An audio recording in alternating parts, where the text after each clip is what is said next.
After a storm, there is always the sun. Hello! Finally, we are back. Yeah, we've been very busy. Yeah, busy. Really busy. Many things going around at this moment. Yeah, but we're very grateful and we're here to speak about something else. Yeah, let's start. Exactly. Many of you have been commenting and asking about our coming out, which is something that I think is very sensitive and special. Quite important. And quite important in homosexual life, somebody who is involved in the LGBTQ community. Yeah, true. So here is our story. We truly think that many people can be helped by this sharing of experiences. Exactly. You start? I start. You start, okay. So, I came out when I was around 19 years old. I had been thinking about it for a very long time, even though I felt suppressed from the community around me. I was born in Malta, a very small country that has very religious beliefs. Here Christianity is very big, so the community puts on, stresses you to fit in within the norm. So especially when I was 19. I mean, here in Malta nowadays, we are very lucky. Things have changed a lot. And we are proud about that. Yes. Yeah. So when I was 19, I had a crush. I was with a girlfriend, and I had a crush on this guy that I didn't even know. But this pushed me to the point that I said, I can't live like this. I can't live a lie. I can't be with a person and lie to the person every day. I was trying to live a fake life, and I was imagining that I will live this fake life till I die. That I will have children with this person, that I would, if I think that now, it's so surreal. That's crazy. Anyways, like me. So this, what I was going through, led me to leave my ex-girlfriend and eventually tell my family. First I told a friend, one of my best friends, a childhood friend, and I couldn't even utter the words. I couldn't even tell her, listen, I'm gay. I had been telling her, I'm going to tell you something, I hope you accept me. When I told her, I didn't even tell her, I wrote it on the phone and I showed her the phone. And she told me, John, I want to kill you. She told me, I thought you were going to tell me something so bad, so ugly. How sweet. Yeah, from then on I started to tell people, I told my parents. My parents were, I can't complain. My father had thought that I would be gay from when I was at a young age. So he sort of put it in his brain that one day this will happen. And maybe because of that, since he comes from another generation, he even imposed on me this fitting within the norm. So my coming out would have been maybe earlier if I didn't have all this pressure. But overall, I can't complain. I mean, your mother? My mother at first was a bit shocked, because I think even though she even felt what my father used to say, she always didn't believe it. She always saw me with a girlfriend, so she didn't believe. So when I told her, she changed a little bit. We had a very good relationship. But then when I was starting to tell her, listen, yesterday I went out with a guy, and she used to be, a bit bitchy, kind of. Bitchy.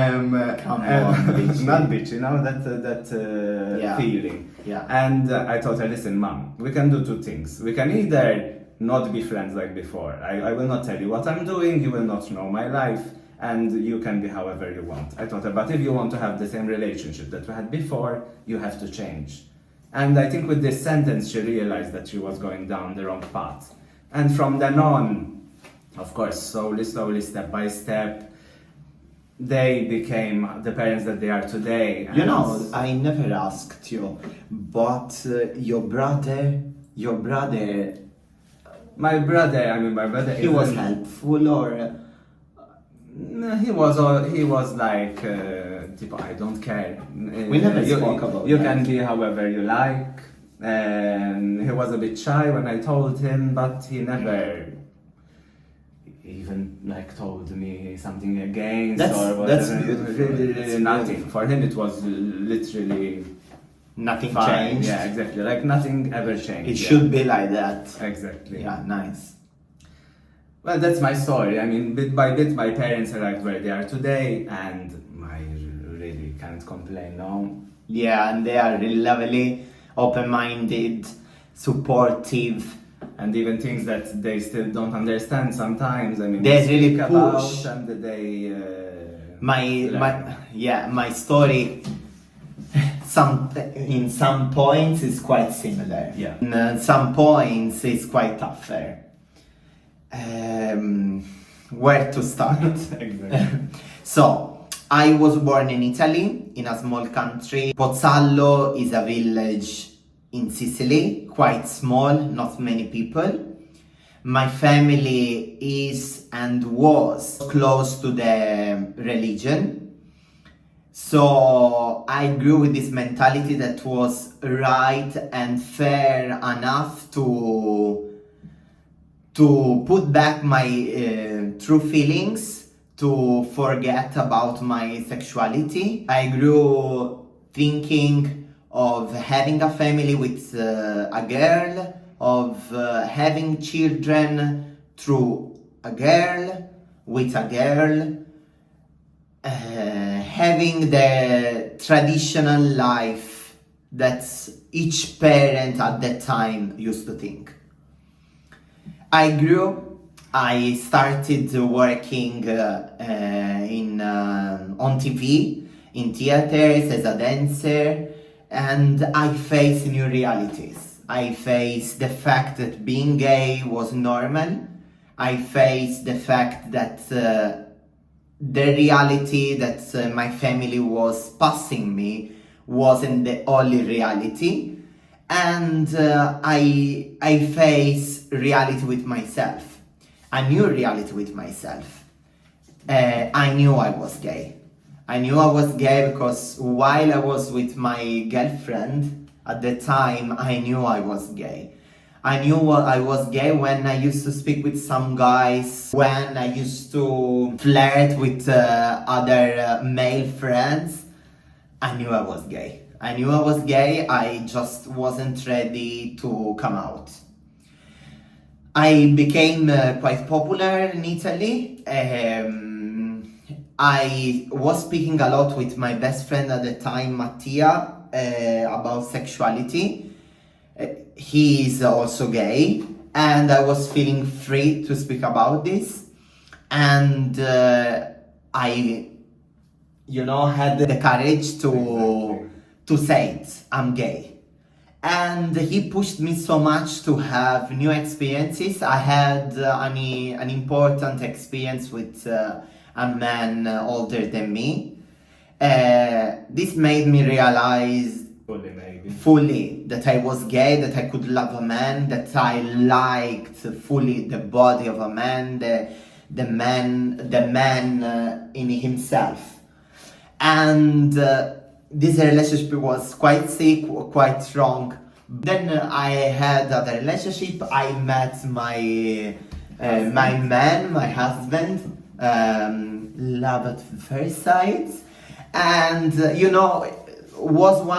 I wasn't ready to come out, but in Sicily, I went to Sicily for an event with family, and I received a bouquet of flowers, and my mother, through that, she realized that this bouquet could be from a man.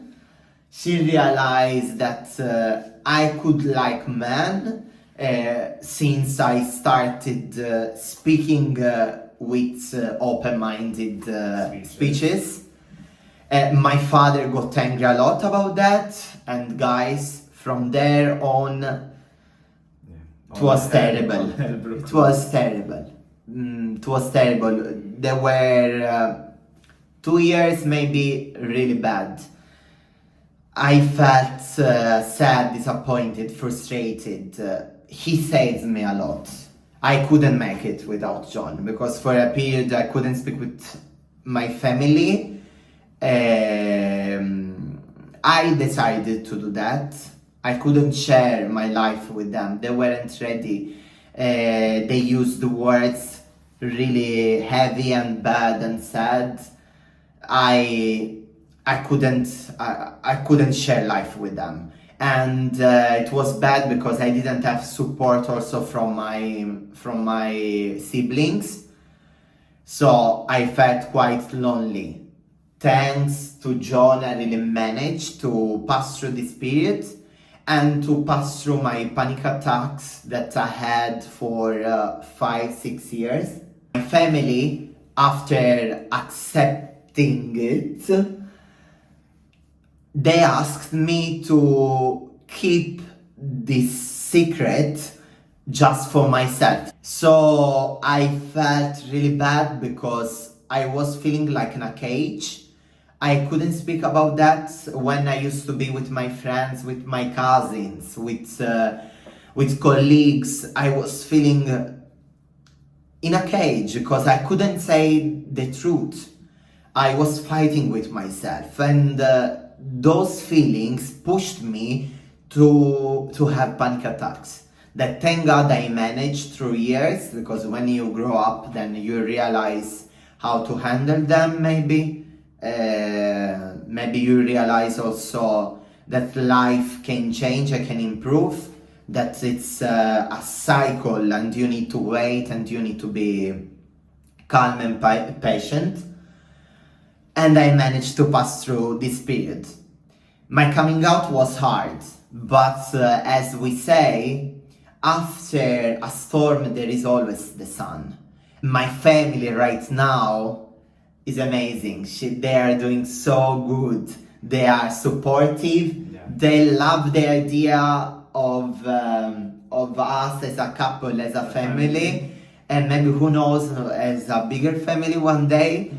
And really, they are lovely. My grandma loves John. My mother, my father, they love John. My brother, my twin brother, that is a priest, loves John. My sister, my niece, they really love John. All the family, aunties, uncles, cousins, John is part of my life and part of my family. You will manage. You will be okay. Just you need courage. You need maybe a little bit of guts. Yes. You will manage, and try to do information with your family, with your friends. Ask them to watch a movie, write a letter, send them some journals speaking about homosexuality. You have to show that it is real. When people are faced with the reality and they say, but it's the same.